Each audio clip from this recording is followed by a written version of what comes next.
Hello मेरे प्यारे बच्चों, आप सभी अच्छे होंगे ये मुझे पता है।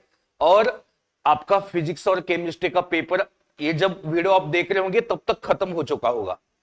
तो मुझे ऐसे लगता है कि अब मैथ्स के लिए पूरी तरीके से प्रिपेयर हो आप। और जैसे मैंने स्टूडेंट के साथ एनालिसिस किया था फिजिक्स एंड केमिस्ट्री का, फिजिक्स का तो ये वीडियो बनाने से पहले फिजिक्स का पेपर हो चुका था, तो थोड़ा सरप्राइजिंग पेपर निकला था, आपको भी पता होगा वो। आई होप केमिस्ट्री का भी थोड़ा सा सरप्राइजिंग मिलेगा, क्योंकि इस बार शायद से महाराष्ट्र बोर्ड ने ठान रखा है कि थोड़ा सरप्राइज एलिमेंट रखेंगे, रूटीन टाइप के क्वेश्चन अवॉइड करेंगे।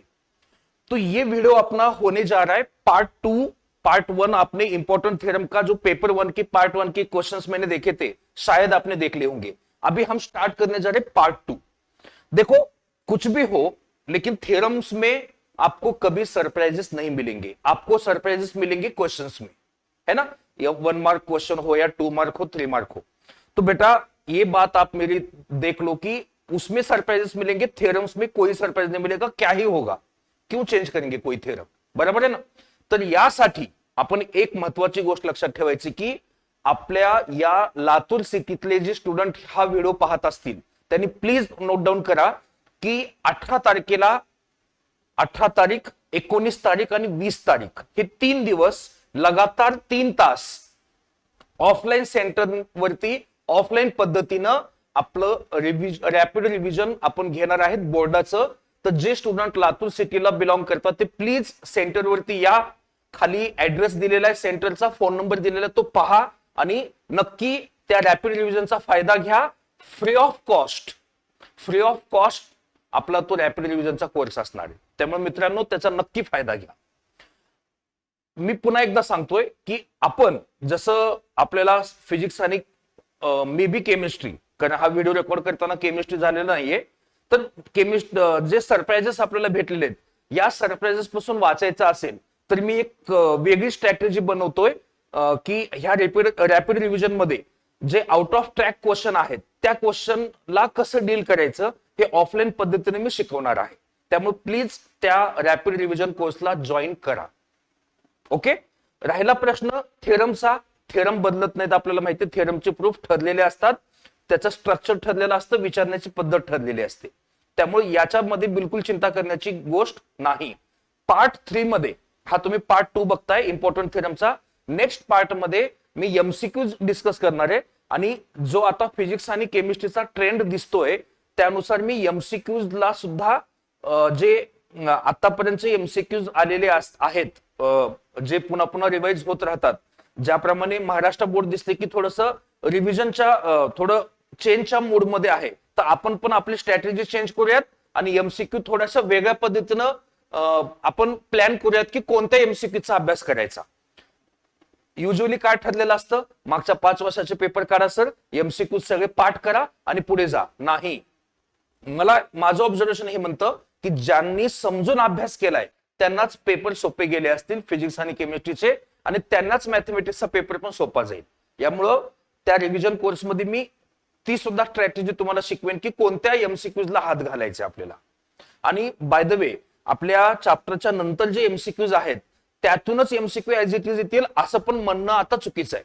आतापर्यंत ते होतं, त्यातूनच एमसीक्यू ऍज इट इज यायचे, पण आता जे आपले एक्सरसाइज क्वेश्चन्स आहेत बोर्ड बुक मधले त्याला सुद्धा एमसीक्यूचा टच देऊन कसा अभ्यास करायचा, ह्या सगळ्या गोष्टी मी त्या ऑफलाईन रॅपिड रिव्हिजन कोर्समध्ये सांगणार आहे। त्यामुळे प्लीज तो व्हिडिओ तुम्हाला त्याच्यामध्ये तुम्हाला जॉईन व्हायचंय आणि या व्हिडिओमध्ये आपण पुढे जाऊयात आपल्या पार्ट 2 म्हणजेच पेपर 2 मधले जे इंपॉर्टंट थेरम मला वाटतं जे आपल्या एक्झामिनेशनला येऊ शकतात त्याच्या डिस्कशन कडे जाऊयात, मग पुढच्या आपल्या या डिस्कशन कडे। ओके, तो देखिए ये पार्ट 2 का अपना पहला थ्योरम मैंने लिया हुआ है। ये चेन रूल, आपको पता है कि डिफरेंशिएशन लेसन में ये चेन रूल होता है। क्या बोला है सवाल में, y equal to F of U is मतलब y u का फंक्शन है एंड u x का फंक्शन है। मतलब यही तो होता है ना चेन रूल कि function of function, function of function, ये होता है चेन रूल। y u का फंक्शन है, u x का फंक्शन है, is differentiable function of x। Then यहां पे आपको दिख रहा है कि कॉम्पोजिट फंक्शन बनता हुआ दिख रहा है, और जहां जहां पे कॉम्पोजिट फंक्शन दिखता है वहीं पे तो चेन रूल यूज होता है, ये अलग से बताने की जरूरत नहीं है आपको। तो ये रहा आपका composite function F of G of X, मतलब एक फंक्शन पे दूसरा फंक्शन लगा हुआ है। तो y equal to F of G of X is differentiable function of X, then आपको लिखना, आपको प्रूव करना है कि ये dy by D X equal to dy by D U into D U by D X होता है। बड़े आराम से प्रूव करेंगे, कुछ इंपॉर्टेंट स्टेप्स आपको याद रखनी है, एंड में मैं आपको स्कीम ऑफ मार्किंग भी दे दूंगा, तो सब कुछ क्लियर होने वाला है बेटा, मजा आने वाला है, देख लो। तो यहां पे सबसे पहले y u का फंक्शन है, u x का फंक्शन है, तो यहां पे लाइन लिख लेनी है। अब ये मैं आपको जिम्मेदारी के साथ बोल रहा हूं, अगर आपको स्टेप्स समझ के करनी है अच्छी बात है, थ्योरम के प्रूफ की बात बोल रहा हूं, अगर थ्योरम समझ के करना है बहुत अच्छी बात है, नहीं तो रट्टा मारो, क्योंकि थ्योरम बदलने वाला नहीं है, उसका प्रूफ बदलने वाला नहीं। रट्टा मारो, 4 बार 5 बार नोटबुक पे लिखो, लेकिन याद करो, इंपॉर्टेंट होता है, थ्योरम इंपॉर्टेंट होते। तो लेट डेल्टा एक्स, कौन कौन से वेरिएबल इंक्लूड है, delta X, delta you, delta Y be small increment, be small increments in X U Y respectively, respectively को जरा स्मॉल में लिख रहा हूं शॉर्ट में। तो delta X, delta Y, delta you, delta Y हमने क्या माना, small increments in X U and Y माना। ओके, तो इसकी वजह से होगा क्या, ऊपर लिखा है कि यू एक्स का फंक्शन है, तो इसका मतलब ये होगा कि एज डेल्टा एक्स जीरो की तरफ जाएगा, क्योंकि यू एक्स पे डिपेंड है, तो डेल्टा यू भी तो जीरो की तरफ जाएगा, और वाई यू का फंक्शन है, तो डेल्टा वाई भी तो जीरो की तरफ जाएगा, मतलब ये एक के ऊपर एक लगता जाएगा। अगर ये जीरो की तरफ जा रहा है, क्योंकि small increment in x zero की तरफ जा रहा है, तो स्मॉल इंक्रीमेंट इन यू भी जीरो की तरफ जाएगा, और उसकी वजह से स्मॉल इंक्रीमेंट इन वाई यानी डेल्टा वाई भी जीरो की तरफ जाएगा। ओके बच्चों, अब आगे सिंपल सा स्टेप आपको ऐसे लिख सकते हो कि वी कैन टेक बोलो या वी नो दैट बोलो, यहां पे delta Y delta X is equal to delta Y upon delta you into delta you upon delta X. अच्छा, बाय द वे एक मजे की बात बोलता हूं, एक बच्चे ने मुझे ऑफलाइन में पूछा था सवाल कि सर आपने लिखा कि वी कैन टेक ऐसा, है ना, वी कैन टेक ऐसा। सर अच्छी बात है ना, अगर आप उसकी जगह यू कैन टेक ये लिखो तो प्रूफ ही बन जाएगा। आपके भी दिमाग में ये सवाल आता होगा कि सर इतना लंबा चौड़ा सॉल्यूशन क्यों लिखे, है ना, प्रूफ क्यों लिखे, उससे अच्छा है कि यहीं पे लिखो we can take, we know that, और सीधा इसको लिखो। वैसे भी तो ये डी यू कैंसिल हो रहा है और dy बाई डी एक्स आ रहा है कैंसिलेशन से, नहीं बेटा ये डिफरेंशिएबल कोएफिशिएंट है, dy बाई डी एक्स से डिफरेंशिएबल कोएफिशिएंट, और ये delta Y delta you delta x कौन है, नंबर्स है, नंबर्स में ऐसा हो सकता है, ये बात पहले जान लो आप। ये नंबर्स है ना, नंबर्स में क्या है, डेल्टा यू कैंसिल हुआ, delta Y upon delta x, LHS equal to RHS, number में ऐसा लिख सकते हैं आप, लेकिन आप अगर डायरेक्टली वी नो दैट कि ये हो सकता है तो आप गलत हो, इसलिए ये करना जरूरी है। अच्छा, ये लिख के फिर यहां तक कैसे पहुंचे, आगे देखो। तो यहां पे मैं दोनों तरफ लिमिट अप्लाई करता हूं, apply limit delta x tends to zero. अब आप बोलोगे सर यहां पे डेल्टा एक्स से क्यों लिखा, दूसरा कुछ लिख सकते हैं क्या, बिल्कुल लिख सकते थे, नहीं सॉरी नहीं लिख सकते थे, delta x tends to zero ही लेना पड़ेगा, क्योंकि अगर डेल्टा एक्स जीरो की तरफ है उसके बाद ये वाले जीरो की तरफ जाएंगे, आगे आपको समझ में आएगा, तो आपको पक्का यही लिखना है। तो लिमिट मैंने अप्लाई की, limit delta x tends to zero, delta Y upon delta x equal to limit delta x tends to zero, delta Y upon delta you into limit delta x tends to zero, delta you upon delta x, ये लिखा मैंने। अब आपको ये बात पता होनी चाहिए कि यहां पे देखो, यहां पे मुझे नीचे किसकी जरूरत है, अगर नीचे वाला term delta u tending to zero होता है तभी मैं आगे कुछ कर सकता हूं, आपको पता है, इसलिए मैं इस delta x tends to zero को इसे और इसे एज इट इज रखता हूं, बस इसे delta u tends to zero लिखता हूं, लिख सकता हूं क्या? लिख सकता हूं, क्योंकि as this happen this should happen, ये आपको पता है। तो आगे चल के मैं इसे ऐसे कंटिन्यू करूंगा। Limit delta x tends to 0, यहां पे delta Y upon delta x equal to limit delta u tends to 0, delta Y upon delta you into limit delta x tends to 0, delta you upon delta x. ठीक है,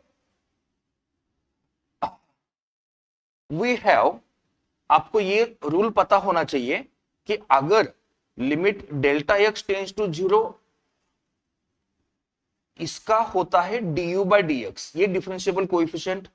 similarly limit delta u tends to 0, delta y upon delta u can be written as dy by du, as well as limit delta x tends to 0, delta u upon delta x you can write it as du by dx। Okay, इसे equation number 1 बोल देंगे। इसलिए from equation 1 you can write dy by dx is equal to dy by du into du by dx, और ये हो गया आपका proof chain rule का। ये हो गया आपका प्रूफ चेन रूल का। इसकी स्कीम ऑफ मार्किंग क्या होगी? देखो आपने ये वाला पार्ट लिखा, ये वाला पार्ट आपने लिखा, तो यहां पे आपका 1 मार्क मिल जाना चाहिए। ओके, ये वाला पार्ट लिखने के बाद आपको 1 मार्क मिल जाना चाहिए। अपनी लिमिट अप्लाई की, इस स्टेप को आपको 1 मार्क मिल जाना चाहिए। यहां हो गया आपके 2 मार्क, 4 मार्क्स के लिए आएगा, आपको पता है सेक्शन डी में खास करके ये आता है। आपने जैसे ही इसका लिमिट चेंज करके डेल्टा एक्स टेंस टू 0 की जगह डेल्टा यू लिख दिया, क्योंकि आगे ये लिखना था आपको, बराबर, और इसकी वजह से लिख पाए हो। तो जैसे ही आपने ये लिमिट वगैरह चेंज करके ली, ये वाला जो पार्ट है कि वी नो दैट वाला पार्ट, इसको आपको 1 मार्क मिलेगा, इसे आपको 1 मार्क मिलेगा। और एंड में जो कि आपने कंक्लूजन किया हुआ है, इसको आपको 1 मार्क मिलेगा। तो कुछ इस तरीके से इसका वेटेज होना चाहिए, 4 मार्क्स का डिस्ट्रीब्यूशन होना चाहिए। ओके, तो बढ़ते अगले थ्योरम की तरफ। ठीक है, तो अभी ये रहा आपका सेकंड थ्योरम। देखिए सेकंड थ्योरम में क्या बोला है, ये भी आपका पैरामीट्रिक फंक्शन का थ्योरम है, डिफरेंशिएशन से बिलोंग करता हुआ, और आपको पता है कि ये भी काफी बार पूछा जा चुका है एग्जामिनेशन में 4 मार्क्स के लिए। तो x t का फंक्शन है, y भी t का फंक्शन है, मतलब जब x और y किसी और वेरिएबल के फंक्शन होते हैं उसे तो आप पैरामीट्रिक कहते हो। तो x t का फंक्शन है, y भी t का फंक्शन है। और डिफरेंशिएबल फंक्शंस ऑफ t, मतलब डिफरेंशिएशन पॉसिबल है, so that y is differentiable function of x, मतलब dy by dx एग्जिस्ट करता है। ये लाइन का मतलब क्या होता है कि y is differentiable function of x, मतलब dy by dx एग्जिस्ट करता है। And dx by dt not equal to 0, क्योंकि डिनोमिनेटर में है तो नॉट 0 होना चाहिए। तो हमें ये प्रूव करना है।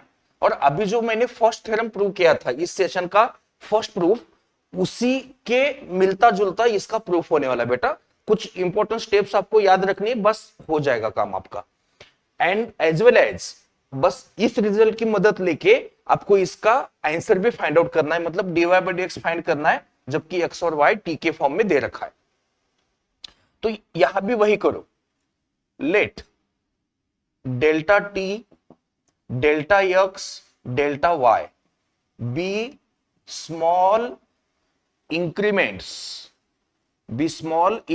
या स्मॉल चेंज भी बोल सकते हो, small increments in x in t x y respectively, in t x y respectively. यहां लिखा एज, जैसे लास्ट थ्योरम में मैंने लिखा था, as delta t tends to 0, delta x tends to 0 and delta y tends to 0। क्योंकि x और y t पे तो डिपेंड है, तो ये अगर 0 की तरफ अप्रोच करेगा तो ये भी दोनों भी तो 0 की तरफ अप्रोच करेंगे, सिंपल सी बात है। अब आगे we know that कि delta y upon delta x equal to delta y upon delta t upon delta x upon delta t। Again मैं लास्ट थ्योरम के डिस्कशन में मैंने बोला था कि वी नो दैट ये लिखने से अच्छा है कि सर डायरेक्ट ये लिखो, नहीं लिख सकते। अब आपको लगता होगा कि dt dt कैंसिल तो होता है, नहीं होता है कैंसिल। d है तो ये डिफरेंशिएबल कोएफिशिएंट है, कोई आम नंबर नहीं है ना, आपका ये रेगुलर वाला नंबर नहीं है वो कि आप इसे ऐसे कैसे कैंसिल करो, बेटा वो उसको थोड़ा इज्जत दो। वो डिफरेंशियल कोएफिशिएंट है वो, उसको थोड़ी इज्जत देनी पड़ेगी, ऐसे कैंसिल नहीं कर सकते उसको। हाँ ये नंबर से इसको आराम से कैंसिल करो, मजे करो, ये बात है। आगे अब यहां पे आप क्या करो, लिमिट अप्लाई करो, apply limit delta T tends to 0। अब बोलेंगे सर इसकी जगह दूसरा कुछ लिमिट लगा सकते थे क्या, नहीं यही लगाना पड़ेगा। डेल्टा टी टेंड्स टू 0 सब तरफ लगाओ। तो ये देखो मैंने लिमिट लगा दी delta T tends to 0 delta Y upon delta X. Limit आपको पता है कि लिमिट कैन बी सेपरेट ना फॉर डिवीजन, तो ये डेल्टा टी लगा दिया upon limit delta T tends to 0 delta x upon delta T. Okay ये आपने ऐसे लगा दिया। अब आगे अब मैं क्या करता हूं कि इनका तो काम बन गया, क्योंकि डिनोमिनेटर जो है ना टेंडिंग टू 0 होता है, तो उसको dy by dt dx by dt लिख सकते, लेकिन यहां डिनोमिनेटर है डेल्टा x, लेकिन यहां है डेल्टा t, ये दोनों का सेम होना इंपॉर्टेंट होता है, तभी तो डी के फॉर्म में लिख सकते ना, लेबनिज नोटेशन। तो इसे आप चेंज करके आप लिखो limit delta x tends to 0। अब आप बोलोगे सर ऐसे हवा में लिखा क्या मैंने, डेल्टा टी को चेंज करके डेल्टा x, नहीं इसकी वजह से लिखा। ये बात आपको समझ आनी चाहिए। Delta Y upon delta x equal to limit delta T tends to 0 delta Y upon delta t upon limit delta T tends to 0 delta x upon delta t. ये लिख लिया। We have limit delta x tends to 0। बस ये कुछ important step आपको याद रखना है। मैंने तो बोला था आपको इसका रट्टा मारो, नहीं जमता है तो रट्टा मारो, नहीं समझ में आता है तो रट्टा मारो, कोई बात नहीं, आपको मार्क्स मिलने से मतलब है भाई। dy बाय dt ये बोर्ड में थोड़ा चलता है ना रट्टा मारना, सीईटी में या जेई में नहीं चलता। सीईटी या जेई में तो कंसेप्ट का क्लियरेंस होना चाहिए, जेई में तो बहुत ज्यादा। मैं 10 साल जेई पढ़ा हुआ, अभी आगे जेई का बैच भी ओपन होएगा तो मजा आने वाला है उसमें। उसके पहले सीईटी क्रैश कोर्स धमाका करेंगे, सीईटी क्रैश कोर्स में। ओके ये है। तो अगर इनको मैं ऐसे लिख सकता हूं, इसे ऐसे लिख सकता हूं, इसे ऐसे लिख सकता हूं, तो फिर यहां इक्वेशन 1 बोल देते। तो फ्रॉम इक्वेशन 1 ये आप लिख पाएंगे dy बाय dx, इसे लिख पाएंगे dy बाय dt और इसे लिख पाएंगे dx बाय dt। ये हो गया आपका प्रूफ। यहां तक 3 मार्क्स बन जाएंगे, 1 मार्क आपका डेडिकेटेड होगा ये फाइंड करने में। नाउ अब अगले 1 मार्क के लिए, नाउ डी जो लिखा है ना, तो उससे dx बाय dt कितना आएगा cos t, और dy बाय dt कितना आएगा, ये आएगा आपका माइनस साइन टी। तो अभी हमने थ्योरम में लिखा था, प्रूव किया था कि dy बाय dx होता है dy by dt upon dx by dt। बच्चों dy by dt upon dx by dt, तो dy by dx is equal to ये क्या बन गया, minus cos t upon minus sine t, suppose minus sine t होगा यहां पे, upon कितना cos t. dy by dx equal to ये है ना, तो minus sine t upon cos t, तो आपका dy बाय dx आने वाला है माइनस टेन टी, और ये रहा आपका आंसर। ओके इसका स्कीम ऑफ मार्किंग आपको मैं बता देता हूं कि स्कीम ऑफ मार्किंग क्या होना चाहिए। कि जैसे ही आपने ये वाला स्टेप लिखा, ये वाला स्टेप, तो यहां आपके 1 मार्क होने चाहिए। यहां आपके 1 मार्क हो गए। देखो 3 मार्क्स का डिस्ट्रीब्यूशन है, 1 मार्क तो इसे डेडिकेटेड रहेगा। जब आपने यहां लिमिट अप्लाई की, ये वाली लिमिट, तो यहां पे आपका 1 मार्क हो गया, 1 मार्क हो गया।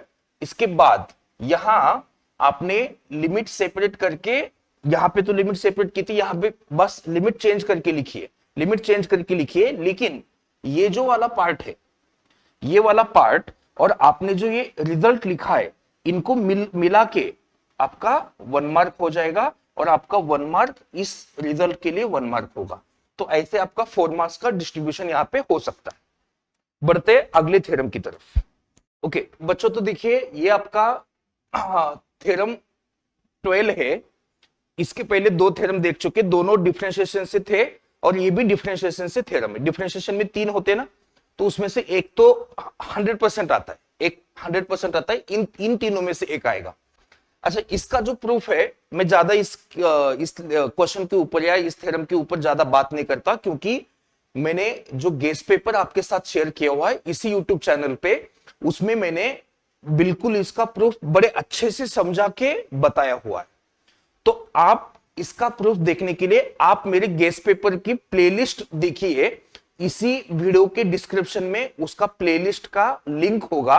प्लेलिस्ट में 4 पार्ट में गेस्ट पेपर डिस्कस किया हुआ है, उसमें से पार्ट 4 में आपको इसका प्रूफ मिलेगा। पार्ट 4 है ना, इसके पार्ट 4 जो गेस्ट पेपर का आपका वीडियो होगा, उसके पार्ट 4 में आप जाके यहां पे इसका प्रूफ देख सकते हो। और यहां आई बटन आएगा, उसमें भी आप उसको भी क्लिक करके एक्सेस कर सकते हो गेस्ट पेपर का प्लेलिस्ट। ओके, तो ये मैं आपके लिए छोड़ दे रहा हूं, आप प्लीज वहां जाके रेफर कीजिए। बढ़ते अपने अगले थ्योरम के पास। तो बच्चों देखिए, इसका प्रूफ काफी सिंपल वे में बता रहा हूं। वैसे इंडेफिनेट इंटीग्रेशन में काफी सारे थ्योरम है, लेकिन मैंने इनको वेरी इंपॉर्टेंट थ्योरम की कैटेगरी में डाला हुआ है। बराबर, वेरी इंपॉर्टेंट कैटेगरी में मैंने इसको डाला हुआ है। As well as definite integration से भी 1-2 थ्योरम इंपॉर्टेंट है, मतलब जो प्रॉपर्टीज होती है ना, उसमें से वो भी आपको करना पड़ेगा। इसके अंदर भी मैंने 1-2 डेफिनेट के थ्योरम को इंक्लूड कर रखा है, वो भी आप देख लेना। तो ऐसे जो प्रूफ होते हैं ना, ये अंडर रूट वाले, ये ऐसा प्रूफ हो, है ना, ये ऐसा हो या फिर ये ऐसा हो, देख लेना, या फिर ये ऐसा हो, इन सबका प्रूफ का मेथड सेम होता है। इन सबके प्रूफ का मेथड सेम होता है। अब मैं इसे प्रूव करने जा रहा हूं, तो सिमिलरली आगे का भी आएगा। मतलब मैं इसको प्रूव किया तो आपको ये तीनों आराम से बन जाएंगे, एक साथ बनने जा रहे, तीनों भी एक साथ बनने जा रहे। ओके, देख लो। तो यहां पे आप ऐसे सिंपल वे में आप क्या करिए, इन तीनों का प्रूफ एक ही वे में, मतलब इनटू 1 लेके फिर बाय पार्ट्स लगाना होता है। अच्छा, by the way by parts में इसे यू कहेंगे, इसे वी कहेंगे। अब यहां पे बच्चा एक बड़ी गलती करता है, गलती नहीं कहूंगा, कंफ्यूजन। आपको पता है कि जब आप बाय पार्ट्स लगाते हो, बाय पार्ट्स मतलब क्या, ये u इंटू वी लगाते हो, तो u as it is v का integration minus integration of u का डेरिवेटिव, v का इंटीग्रेशन और उसका इंटीग्रेशन। पता है आपको कि बाय पार्ट्स का रूल ये होता है। तो और यहां पे लाइट होता है ना, लाइट। तो ये होता है अलजेब्रिक, ये होता है अलजेब्रिक। बाकी के आपको पता है, लॉगरिथमिक, इनवर्स, ट्रिग्नोमेट्रिक और एक्सपोनेंशियल। जो पहले आता है उसे u बोलते हो आप, जो बाद में आता है उसे v कहते हो। यहां पे बड़ा कंफ्यूजन बच्चों के दिमाग में यह आ सकता है कि सर दोनों भी तो अलजेब्रिक है, ये भी अलजेब्रिक फंक्शन है, ये भी अलजेब्रिक फंक्शन है, तो हम किसे u माने किसे v माने। अगर दोनों अलजेब्रिक फंक्शन है तो किसे u माने किसे v माने। बेटा आपको हमेशा इसे ही v मानना पड़ेगा, क्योंकि आप अगर अच्छे से देख रहे होंगे बाय पार्ट्स का थ्योरम, तो आपको इंटीग्रेशन की किसकी जरूरत पड़ने वाली है, v के इंटीग्रेशन की जरूरत पड़ने वाली है। और v को मैंने माना है 1, क्योंकि 1 का इंटीग्रेशन पता है। आप अगर इसे v बोलते हो गलती से, तो भाई इसका इंटीग्रेशन कहां पता है, वही तो दिखाना है। तो एक बात याद रखना, जब भी आप कंफ्यूजन हो जाओगे u और v में, वैसे तो ज्यादा कंफ्यूजन होता नहीं है, अगर अलग टाइप के 2 फंक्शन है तो ये रूल आपको बता देता है कि किसे u कहना है किसे v कहना है।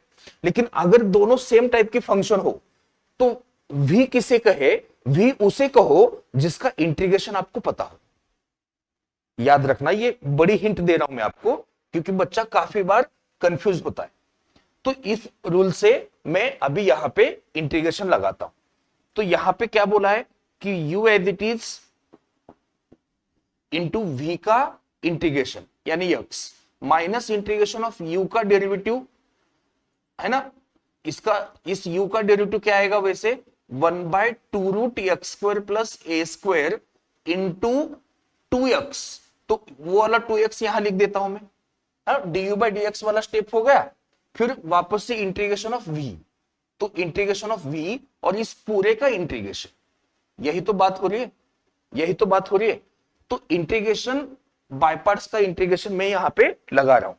अब आगे यहां पे क्या हुआ, देखो अपने काम करेंगे, इस LHS की जगह इसे I बोलेंगे, क्योंकि ये बाद में रिपीट होगा, I खुद को रिपीट करेगा, तभी तो ये अपॉन टू आ रहा है ना, x √x² प्लस ए स्क्वायर, ओके, माइनस इंटीग्रेशन ये बन गया आपका x² अपॉन √x² प्लस ए स्क्वायर dx।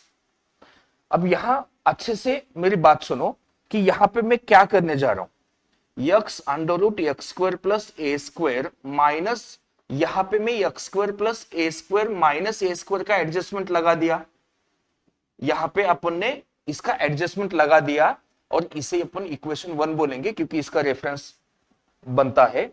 तो प्लस ए स्क्वायर माइनस ए स्क्वायर का एडजस्टमेंट कर लिया, और ये आप यहां पे अभी डिनोमिनेटर को सेपरेट कर सकते हो। अब डिनोमिनेटर को आप क्या करो, सेपरेट, डिनोमिनेटर को आपने सेपरेट किया तो I equal to x √x² plus A square minus integration. अब जैसे ही आपने इसे सेपरेट किया, आपको पता है कि जैसे कि n/√n क्या होता है, n/√n तो √n होता है, कुछ इसी तरीके से बात हो रही है ना। यहाँ पे जब मैं इसके लिए सेपरेट करता हूं तो यहां पे निकल के आ रहा है √x² प्लस ए स्क्वायर, है ना। यहां पे देखो इसे मैंने सेपरेट कर दिया तो वो बना माइनस इंटू माइनस प्लस बनने जा रहा है, प्लस ए स्क्वायर 1/√x² प्लस ए स्क्वायर dx बच्चों, बराबर। तो आपको समझ में आ रहा होगा कि ये वाला जो पार्ट है ये वापस I के बराबर है, इक्वेशन 1, है ना, वो वाला पार्ट। तो उस माइनस I को लेफ्ट में लीजिए, ये बन जाएगा 2I, तो x √x² प्लस ए स्क्वायर इंटीग्रेशन, है ना। और इसका इंटीग्रेशन तो सबको पता होता है, चलो मैं डायरेक्टली इंटीग्रेशन वाला स्टेप लिखूं क्या, नहीं, बाद में अगले स्टेप में लिखता हूं। चलो x² प्लस ए स्क्वायर dx, तो 2I equal to x √x² plus A square, और इसका इंटीग्रेशन आपको पता है, इसका इंटीग्रेशन आपका क्या आता है, बस यही तो स्टेप है ना उसकी। तो इसका इंटीग्रेशन आता है log mod x plus √x² plus ए स्क्वायर। अब ये 2 नीचे लेके आओ, I equal to x/2 √x² plus A square /2 log mod x plus √x² plus A square, और ये आपका बन जाएगा प्रूफ। अब इसका स्कीम ऑफ मार्किंग क्या होगा, इसका स्कीम ऑफ मार्किंग कुछ इस तरीके से होगा, ये आएगा तो 4 मार्क्स के लिए आएगा सेक्शन बी में, बहुत कम चांसेस है कि ये 3 मार्क्स के लिए आएगा सेक्शन सी में। तो 4 मार्क्स के लिए अगर ये आता है तो ऑफ कोर्स आपने ये बाय पार्ट्स लगा के इसे सॉल्व किया, यहां पे आपके 1 मार्क आ गए, है ना। और जैसे ही मैंने ये प्लस माइनस ए की एडजस्टमेंट कर दी, यहां पे आपका 1 मार्क बन गया, यहां पे आपका 1 मार्क बन गया। और ये आपने 2I को लेफ्ट में लिया, यहां पे आपका 1 मार्क बन गया, और एंड रिजल्ट का आपका 1 मार्क बन गया। तो कुछ इस तरीके से आपका वेटेज होना चाहिए या फिर डिस्ट्रीब्यूशन ऑफ मार्क्स होना चाहिए।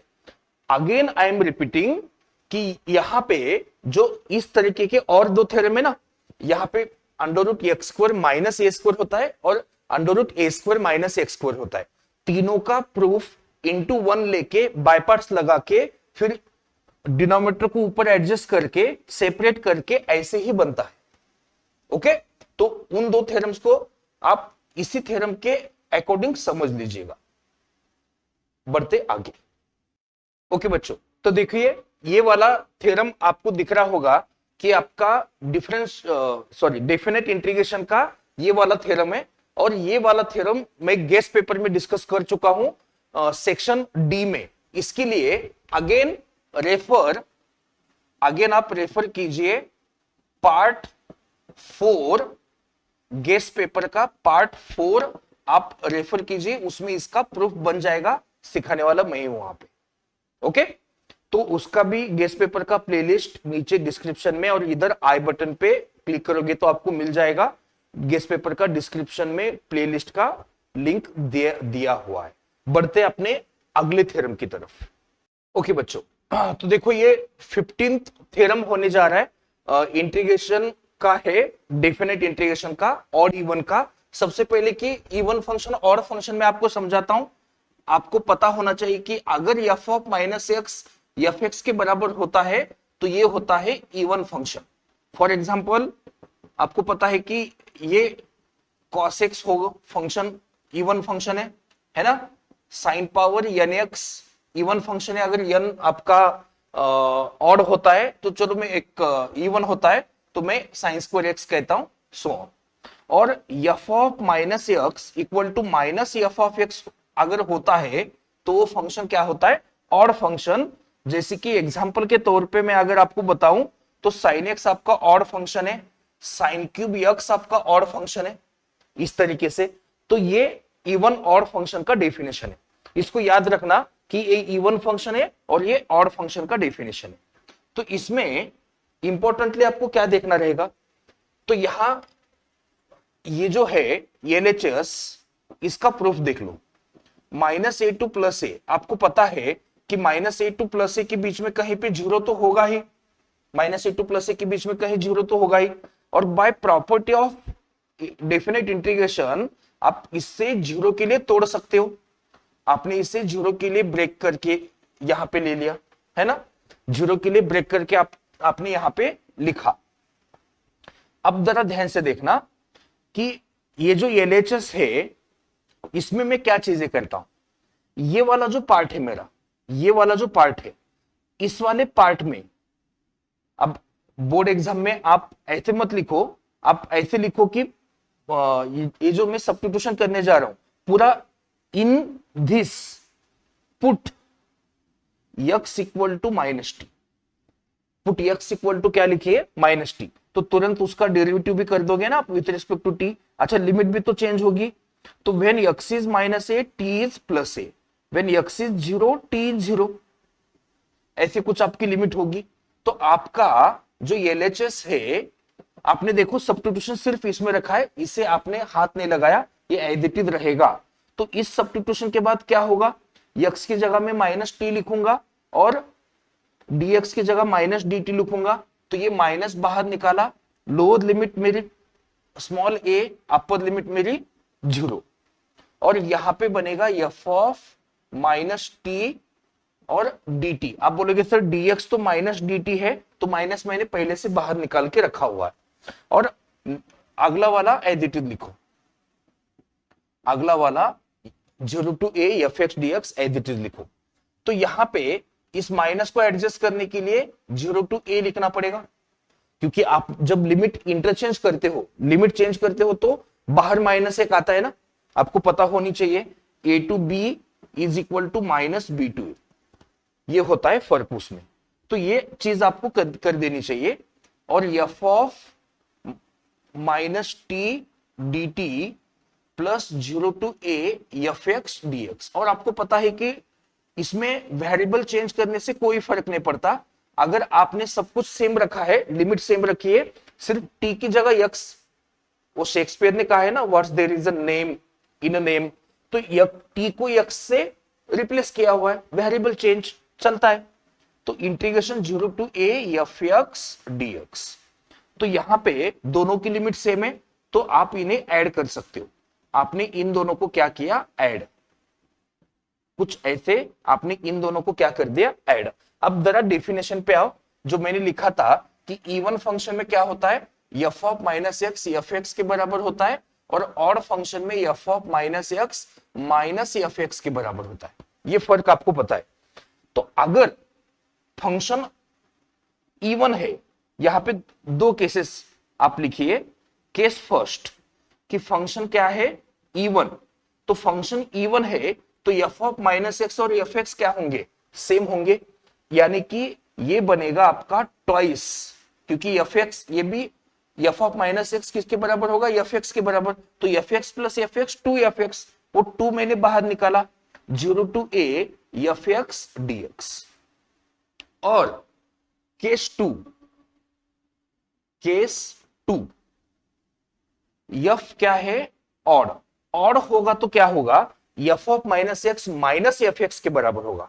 F of minus X minus F X के बराबर होगा, तो minus F X plus F X तो कैंसिल आउट होगा ना, ये इसकी वजह से। तो कैंसिल होके क्या बनेगा, जीरो। तो जीरो का इंटीग्रेशन क्या होता है, जीरो। तो इसलिए व्हेन फंक्शन इज ऑड तो आपका आंसर क्या आना चाहिए, आपका आंसर आना चाहिए जीरो। तो इस तरीके से आपका प्रूफ काफी सिंपल वे में इसका प्रूफ बन जाना चाहिए, बराबर। अब यहां पे स्कीम ऑफ मार्किंग, ये मोस्ट पॉसिबली 3 मार्क्स के लिए आएगा या 4 मार्क्स के लिए भी आ सकता है, मोस्ट पॉसिबली 3 मार्क्स के लिए। तो यहां आपने ये वाली स्टेप की ना, इसको जीरो के लिए तोड़ा, वहां पे आप जीत गए 1 मार्क। यहां पे आपको 1 मार्क आपने जीत गया, सब्स्टिट्यूशन वगैरह किया, और यहां पे आपका 1 मार्क फिक्स। ठीक है, फिर आपने इसका वेरिएबल चेंज करके ये स्टेप लिया, यहां तक आएंगे तो 1 मार्क आपका फिक्स होएगा। और दो केसेस में आपने डिस्कस करके रिजल्ट लिया, आपका 1 मार्क यहां पे आएगा। तो कुछ इस तरीके से आपका डिस्ट्रीब्यूशन होना चाहिए। बढ़ते हैं अभी अगले थ्योरम की तरफ। ओके, तो अभी देखिए ये आपका इस डिस्कशन का लास्ट थ्योरम होने जा रहा है। इसका ये नंबर है 16। मैंने बोला था वीडियो को शुरू में कि मैं 15 थ्योरम डिस्कस करूंगा, लेकिन ये एक थ्योरम ज्यादा हो रहा है, क्योंकि मुझे लग रहा है कि उसका चांस इस बार ज्यादा है, इसलिए मैंने एक थ्योरम ज्यादा ऐड ऑन कर दिया इसमें। और आपको पता है, बच्चे को पता है, जो भी अच्छे से प्रिपरेशन करता है, कि ये थ्योरम होता है बायपार्ट्स वाला थ्योरम, काफी बार पूछा जा चुका है। और इस थ्योरम का और एक नेचर है कि जब भी ये थ्योरम पूछा गया है ना, एंड हेंस मतलब इस रिजल्ट का यूज करके evaluate integration of log x, ये हर बार कुछ ना कुछ बोला हुआ है। इसी का इंटीग्रेशन नहीं, कुछ ना कुछ लॉग एक्स की जगह कोई और फंक्शन, ये हर बार पूछा जा चुका है, ये आप याद रखना। तो इसको प्रूफ करने के 4-5 इंपॉर्टेंट स्टेप्स आपको याद रखनी है। प्रूफ काफी आसान है, again I am telling you, step by step याद नहीं रहता है, मतलब अच्छे से समझ के आप नहीं कर पाते हो, रट्टा मारो। लेकिन मार्क्स हाथ से नहीं जाने चाहिए, बिल्कुल। तो यहां आप सिंपल सा पहला स्टेप लीजिए कि let integration of V D X equal to W plus C भी लिख सकते लिखने के लिए। तो v का इंटीग्रेशन मैंने क्या माना है, w। देयरफॉर आपको पता है कि v होगा dw बाई dx, क्योंकि डेरिवेटिव और इंटीग्रेशन एंटी प्रोसेस होते हैं ना, एक दूसरे के अपोजिट प्रोसेस होते हैं। तो ऐसा आप लिख सकते हो। इसके बाद आप अगला स्टेप क्या कीजिए, we know that integration of u into डब्ल्यू, ध्यान से देखना, सॉरी यहां पे ऐसे नहीं, एक minute. We know that derivative of u into डब्ल्यू, आपको पता है प्रोडक्ट रूल जो होता है, तो u as it is dw by dx plus w as it is du by dx, ये रूल तो आपको पता है ना डेरिवेटिव का। अब यहां सिंपल चीज आप कीजिए, पहले आपने क्या किया, v का इंटीग्रेशन w माना, इसलिए v w का डेरिवेटिव v हो जाएगा एंटी प्रोसेस की वजह से, ये रूल आपको पता है। तो यहां आप क्या कीजिए, इंटीग्रेट कीजिए, integrate with respect to x में बोल दे रहा हूं।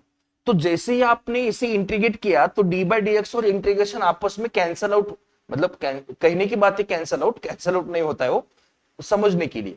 तो डी बाई डी एक्स का असर खत्म हो गया, तो यहां पे क्या बचा, लेफ्ट में u इंटू डब्ल्यू बचा सर। यहां integration u dw by dx plus integration of w du by dx dx। देखो दोनों तरफ मैंने with respect to x integrate किया हुआ है।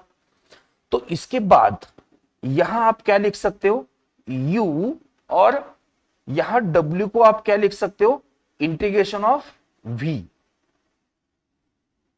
यहां u as it is dw by dx को क्या, v, plus integration of du by dx पहले लिखो, w को क्या लिखेंगे, इंटीग्रेशन ऑफ v dx, और इस सब का dx। अब सिंपल सा स्टेप आपको क्या करना है, इस वाले टर्म को लेफ्ट में लेके आओ, ये रिजल्ट बन गया। इतना इजी होता है सर, सिर्फ इतने स्टेप करने से फुल मार्क मिलेंगे क्या, 3 मार्क्स? आंसर है बिग यस, बिग यस मिल जाएंगे। बस इतने स्टेप करो, एक सिंगल वर्ड ज्यादा मत लिखो, 3 मार्क्स मिल जाएंगे। अब मैं क्या करता हूं, इस वाले टर्म को लेफ्ट में लिखता हूं, तो और इस वाले को एक साइड रखता हूं। एक साइड मतलब लिखने के लिए मैं लेफ्ट में लिखता हूं, या फिर आप अगले स्टेप को भी कर सकते हो। ये देखो ऐसे, integration of du by dx, integration of v dx, इसका integration equal to integration of uv dx। तो therefore integration of uv dx is equal to, बस इसको उल्टा लिख रहा हूं, u integration of v dx बन गया, minus integration of du by dx, integration of v dx, और उसका इंटीग्रेशन। बच्चों ये प्रूफ आपका बन गया, मतलब यहां आपके 3 मार्क्स हो गए। सिर्फ ये प्रोसेस करेंगे तो 3 मार्क्स आपका मिल जाएगा। अब हम इसका कर लेते, तो now integration of log x dx, आपको पता है कि ये log x इंटू 1 होगा। अब इसे u मानेंगे, इसे v मानेंगे। मैंने इसके पहले भी बोला था v किसे माने, अब लाइट के अकॉर्डिंग लॉगरिथम पहले आएगा, 1 इज अ अलजेब्रिक फंक्शन, 1 बाद में आएगा। वैसे भी 1 का इंटीग्रेशन पता है तो v 1 को ही लेना पड़ेगा। तो it is equal to log x into 1, u as it is v का integration, minus integration of u का डेरिवेटिव v का इंटीग्रेशन। ये कैंसिल, ये कैंसिल, तो इसका बन गया x log x माइनस 1 का इंटीग्रेशन x प्लस c। तो यहां पे स्कीम ऑफ मार्किंग क्या होगी, यहां पे आराम से स्कीम ऑफ मार्किंग होगी। यहां पे आपका 1 मार्क, यहां पे आपका 1 मार्क, फिर वापस से ये वाले जो स्टेप आपने की ना, ये काफी इंपॉर्टेंट स्टेप है। आपने w को रिप्लेस कर दिया, dw बाय dx को v लिख के रिप्लेस कर दिया, ये काफी इंपॉर्टेंट स्टेप है। तो ये आपका 1 मार्क यहां पे मिलेगा, है ना। और आपने ये एंड रिजल्ट प्रूव किया, यहां पे आपको 1 मार्क मिलेगा, और उसकी हेल्प लेके आपने इसे प्रूव किया, यहां आपका 1 मार्क फिक्स होगा। क्या दिख रहा है बोर्ड पे, बिल्कुल दिख रहा है। तो ये हो गया आपके इंपॉर्टेंट थ्योरम्स का प्रूफ, बराबर। इंपॉर्टेंट थ्योरम्स का प्रूफ यहां पे हो गया। पार्ट 2 खत्म हो गया। पार्ट 3 में हम देखेंगे जो 8 एमसीक्यू आते हैं अपने बोर्ड एग्जाम में, important MCQs with different strategy. क्योंकि एक अच्छी बात है कि जब मैं एमसीक्यूज का वीडियो रिकॉर्ड करूंगा तो फिजिक्स का पेपर हो चुका है, और उसमें जो सरप्राइजेस मिले हैं उसको भी थोड़ा ध्यान में रखते हुए हम एमसीक्यूज का प्लान करेंगे। तो आपको ये जरूर देखना चाहिए पार्ट 3। तो मिलते हैं पार्ट 3 में। Thank you.